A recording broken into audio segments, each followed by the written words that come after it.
Ah bien, bonjour tout le monde, ici Thomas Gauthier, j'espère que vous allez bien. Pour les vrais qui ont vu le magazine du haut-parleur du mois d'avril, vous voyez bien que malheureusement, je suis de retour dans ma chambre à Montréal. Ceci étant dit, j'ai pu ramener plein de belles choses de la France, comme du bon vin, de la viande rouge et la goutte. Pour ceux qui se demandent encore c'est qui le haut-parleur, eh bien ce sont de jeunes vidéastes francophones de partout dans le monde qui parlent de sujets qui les touchent. Et ce mois-ci, eh bien on va parler d'une union économique entre 28 pays à laquelle je ne fais absolument pas partie, soit l'Europe, ce drôle de truc. C'est vrai que de près abord, ça peut quand même paraître un peu étrange. En Europe, il y a plein de langues différentes, des cultures variées, ils se sont fait la guerre pendant des années, et tout d'un coup, ils se sont dit, et si on abolissait toutes les frontières et on créait une monnaie commune? Eh bien, c'est ce qui est arrivé en 1999 avec la création de l'euro, et depuis ce jour, l'Europe est un véritable royaume uni. Sauf pour le Royaume-Uni. Oupsie! Donc on va commencer tout en douceur en voyant c'est comment de vivre sur une frontière quand il n'y a pas vraiment de frontière. Bonne écoute!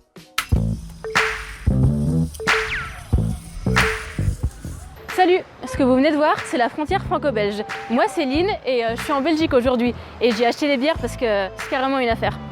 Moi c'est Laura et je suis en France. Ici, c'est l'eau qui est moins chère. Entre la France et la Belgique, c'est tellement facile de traverser la frontière. Finalement, un peu comme traverser la rue, alors autant en profiter. Alors petit rappel, si jamais vous avez séché vos cours d'histoire géo, la France et la Belgique sont depuis 1995 membres de l'espace Schengen, donc ce qui signifie la libre circulation des personnes. Donc concrètement, c'est-à-dire que sur ces 620 km de frontières, on peut passer d'un côté comme de l'autre sans jamais être contrôlé. Nous, on vient de Lille et donc on est vraiment tout près de la Belgique. Et ici, beaucoup de personnes font régulièrement des allers-retours entre les deux pays pour profiter des avantages qu'on trouve des deux côtés. Devant chez moi, j'ai la chance d'avoir un tabac belge. Donc c'est un peu le cliché, mais c'est vrai que j'ai jamais acheté aucun paquet de clopes en France.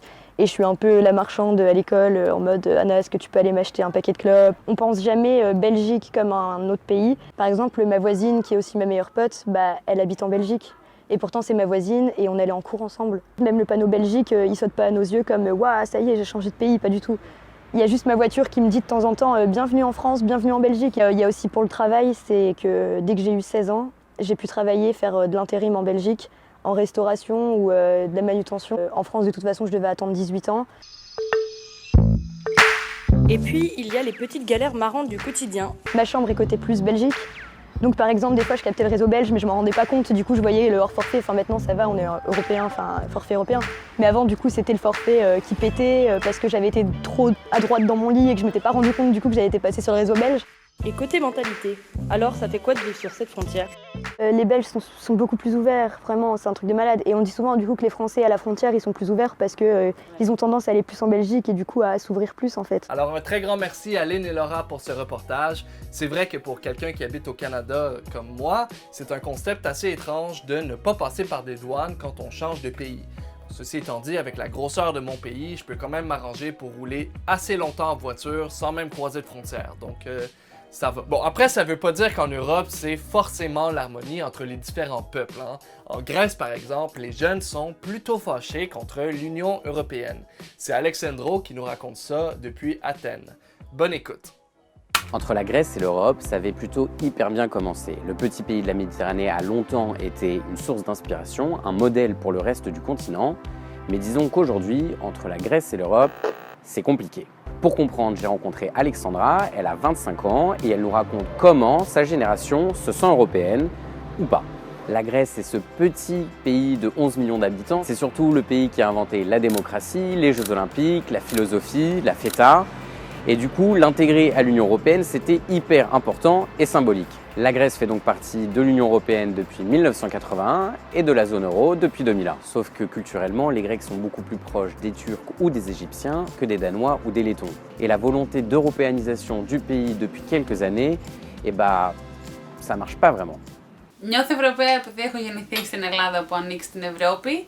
Στην καθημερινή μου ζωή όμως γενικότερα δεν μπορώ να αντιληφθώ τι σημαίνει ο όρος Ευρωπαίος ή Ευρωπαία. Αυτό που θα ήθελα να νιώθω είναι ότι έχω τις ίδιες ευκαιρίες και ίδιες δυνατότητες στην καθημερινή μου ζωή με τον κάθε άλλο άνθρωπο που ζει στις υπόλοιπες χώρες. Et oui, parce que pour beaucoup de Grecs, et notamment chez les jeunes, l'Europe franchement, ça fait pas rêver. En 2008, on se rend compte que la Grèce a menti sur ses finances et que le pays est quasiment en faillite. Du coup, l'Europe débarque à la rescousse et impose des mesures d'austérité pour redresser la barre. Sauf que ces mesures ont des conséquences dramatiques sur la vie des Grecs. Entre 2010 et 2018, le salaire minimum est passé de 750 à 585 € par mois. Les retraites ont chuté de 40% depuis 2010. Chez les jeunes, le chômage est passé de 22 à presque 40% en 10 ans. C'est énorme. Είμαι 25, τελείωσα τώρα με τις σπουδές μου. Παράλληλα δούλευα 3 χρόνια και παρόλα αυτά δεν μπόρεσα να μείνω μόνη μου. Και μένω ακόμα με τους γονείς μου αν και είναι κάτι που δεν θέλω. Et le pire dans tout ça, c'est que quelques années après, le FMI et l'Union européenne ont reconnu s'être complètement trompés sur le sauvetage de la Grèce. Tu m'étonnes, ça a surtout mis tout le monde dans la merde, ouais. Είναι ένα ακόμα θέμα στο οποίο δεν μπορώ να καταλάβω πώς μπορώ να αισθάνομαι Ευρωπαία, όταν δεν μπορώ να έχω παροχές οι οποίες θεωρούνται αυτονόητες σε άλλες χώρες της Ευρωπαϊκής Ένωσης. Et c'est un sentiment amer que partagent la moitié des Grecs, qui sont seulement 54% à penser que leur pays tire un quelconque avantage de leur appartenance à l'Union européenne. L'Europe déçoit, oui, elle inquiète, elle fait peur aussi, mais c'est vers elle qu'on se tourne quand même pour espérer un avenir meilleur. Ils sont près d'un demi-million à avoir quitté la Grèce pour continuer leur vie ailleurs, notamment en Allemagne ou au Royaume-Uni, où les opportunités sont plus nombreuses et les salaires plus élevés. Et pendant ce temps-là, moi, j'ai fait le chemin inverse.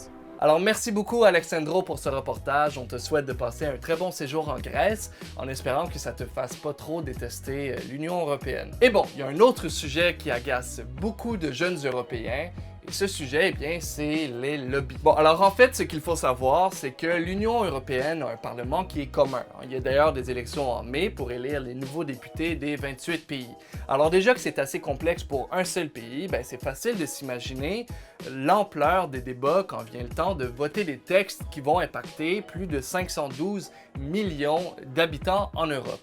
Et ça, c'est sans compter les lobbies qui vont forcément essayer de tirer leur épingle du jeu. Voici donc Jérémy et Camille qui enquêtent sur la situation. Bonne écoute. Les lobbies posent un problème réel à la démocratie simplement parce que la démocratie représentative en tout cas est censée être l'expression des votes. Or le lobby c'est surtout l'expression de l'argent. Bonjour à tous, moi c'est Camille. Et moi c'est Jérémy. Et aujourd'hui on a pris le train jusqu'à Bruxelles pour vous parler des lobbies européens. Avec les élections européennes qui approchent, on s'est dit que c'était pas mal de faire le point sur ces groupes qui font pression sur les parlementaires pour faire passer des lois. Direction le quartier européen. On se retrouve au rond-point Schuman en plein cœur de la capitale européenne et vous savez quoi, c'est plutôt pas mal. Oui, parce que les immeubles des lobbies sont à quelques centaines de mètres à peine des bureaux des parlementaires et du Parlement européen lui-même. Ça tombe bien, non ? Et vous savez quoi, à Bruxelles, il y a environ 30 000 lobbyistes, que ce soit des syndicats, des ONG ou des entreprises de communication, qui représentent la plupart du temps des intérêts d'entreprises privées, mais aussi de gouvernements. D'ailleurs, derrière le terme lobby, à connotation souvent péjorative en France, il y a aussi des organisations citoyennes aux objectifs tout à fait louables. C'est surtout les autres qui posent problème, avec leurs méthodes peu scrupuleuses, et c'est de ce côté-là qu'on a eu envie de creuser. On a d'abord rencontré Laura, une militante anti-lobby, qui nous a proposé de nous faire un tour des lobbies de Bruxelles.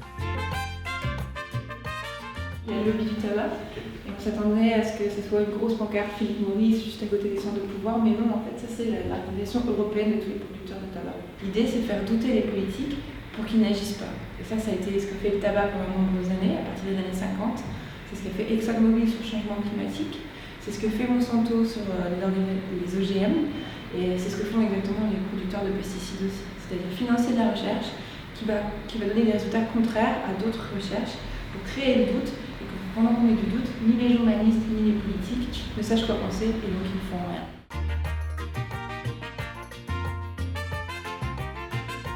On est où là, Jérémy ? Là on est devant le Parlement européen, c'est ici que les députés se retrouvent pour voter les lois. Du coup, on en a profité pour aller demander à Karima Deli, une eurodéputée écolo, comment ça se passait du côté des politiques. On y va ?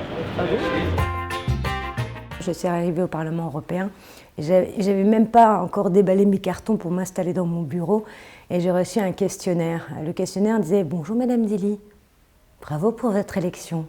Si vous remplissez ce petit questionnaire, on vous envoie 200 €. » Au fait, les lobbies nous testent, c'est la capacité de notre résistance.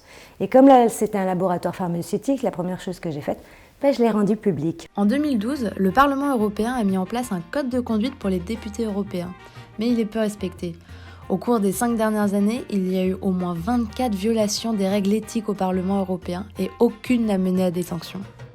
Bon, ça fait un peu peur, mais si on s'investissait un peu plus au niveau européen, peut-être qu'on arriverait à rééquilibrer le rapport de force. T'en penses quoi, toi? Bah ouais, je suis plutôt d'accord, parce que comme on a vu tout au long de la journée, le Parlement européen, il a autant besoin de l'action de lobby que de l'action des citoyens.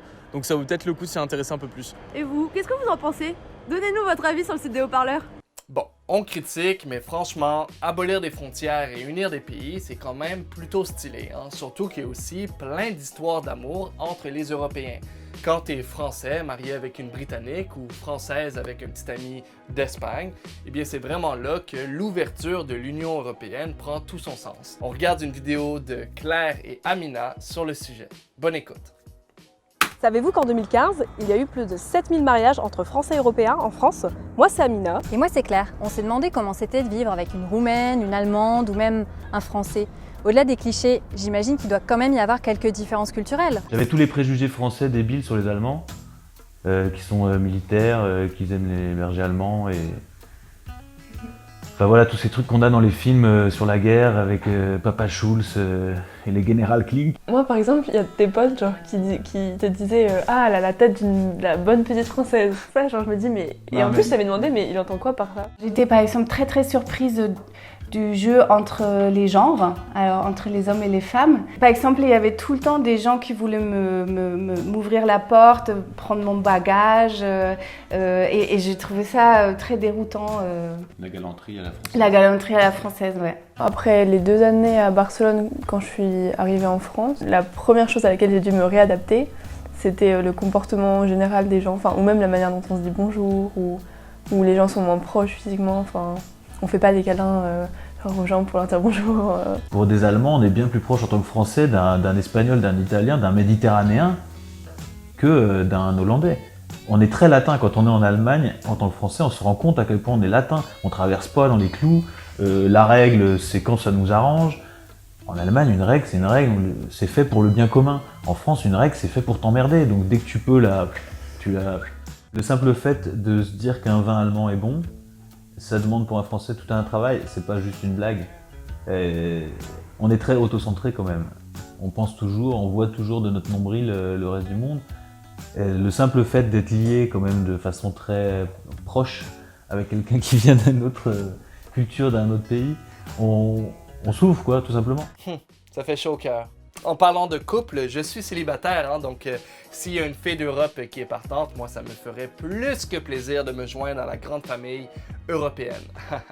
Oui, je suis désespéré complètement. Et voilà ce qui met déjà fin à cette magnifique édition du magazine des haut-parleurs. Si vous appréciez nos reportages, n'hésitez pas à aller voir notre page YouTube, Facebook, notre site, ainsi que notre page Instagram. Et sinon, eh bien, on se retrouve le mois prochain sur TV5 Monde pour un nouveau magazine. Et d'ici là, n'hésitez pas à partager nos vidéos et en parler à tous vos amis. À la prochaine!